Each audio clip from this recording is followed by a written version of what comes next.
عالمی معیشت کے بند کمروں میں اس وقت ایک ایسی خاموش جنگ لڑی جا رہی ہے جس کا عام آدمی کو اندازہ بھی نہیں ہے۔ معاشی ماہرین اسے گولڈ وار یعنی سونے کی جنگ کا نام دے رہے ہیں۔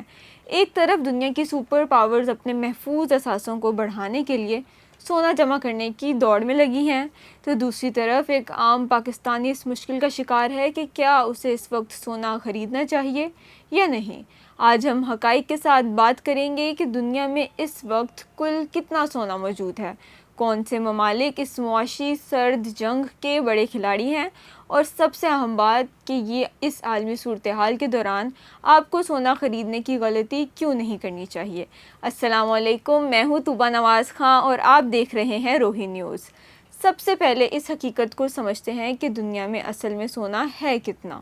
انسانی تاریخ میں زمین سے جتنا بھی سونا نکالا جا چکا ہے، اگر اس سارے سونے کو پگھلا کر ایک بڑا بلاک بنایا جائے تو وہ صرف 21 میٹر چوڑا اور اونچا بنے گا، یعنی دنیا کا سارا سونا ایک فٹ بال اسٹیڈیم کے چھوٹے سے حصے میں سما سکتا ہے۔ چونکہ یہ اثاثہ انتہائی محدود ہے، اس لیے اس پر گرفت مضبوط کرنے کی ریس میں سب لگے ہوئے ہیں۔ اس وقت دنیا میں سونے کے سب سے بڑے ذخائر امریکہ کے پاس ہیں، جس کے بعد جرمنی، اٹلی اور فرانس کا نمبر آتا ہے۔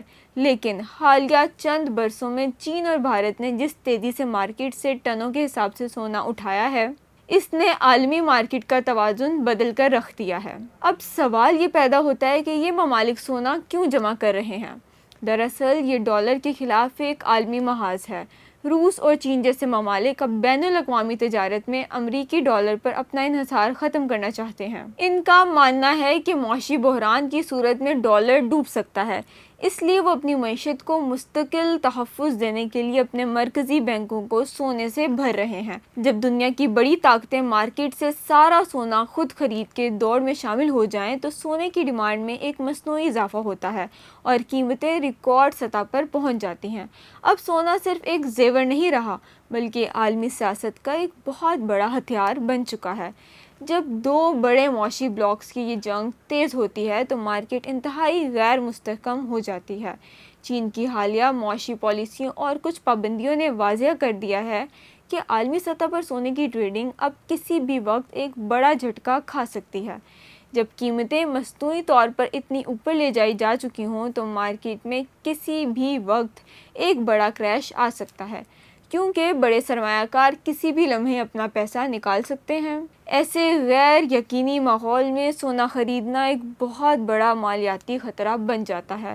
اس تمام صورتحال کو مد نظر رکھتے ہوئے پاکستانی عوام کے لیے ایک سب سے مخلصانہ مشورہ یہی ہے کہ اس وقت سونا خریدنے کی جلدی بالکل نہ کریں۔ اگر آپ نے اس ریکارڈ توڑ مہنگے ریٹ پر سونا خرید لیا اور آنے والے دنوں میں عالمی مارکیٹ میں قیمتیں اچانک نیچے آ گئیں تو آپ کو بہت بڑا مالی نقصان اٹھانا پڑ سکتا ہے۔ اس وقت دانش مندی اسی میں ہے کہ مارکیٹ کے مستحکم ہونے کا انتظار کیا جائے، بین الاقوامی حالات پر نظر رکھی جائے اور اپنی محنت کی کمائی کو کسی بھی جلد بازی کے فیصلے کی نظر نہ کیا جائے۔ اگر آپ کے پاس اس وقت کچھ جمع پونجی موجود ہے تو آپ سونے کی بجائے اسے کہاں انویسٹ کرنا پسند کریں گے؟ سونا خریدیں گے، پراپرٹی میں لگائیں گے یا کیش کی صورت میں اپنے پاس رکھیں گے؟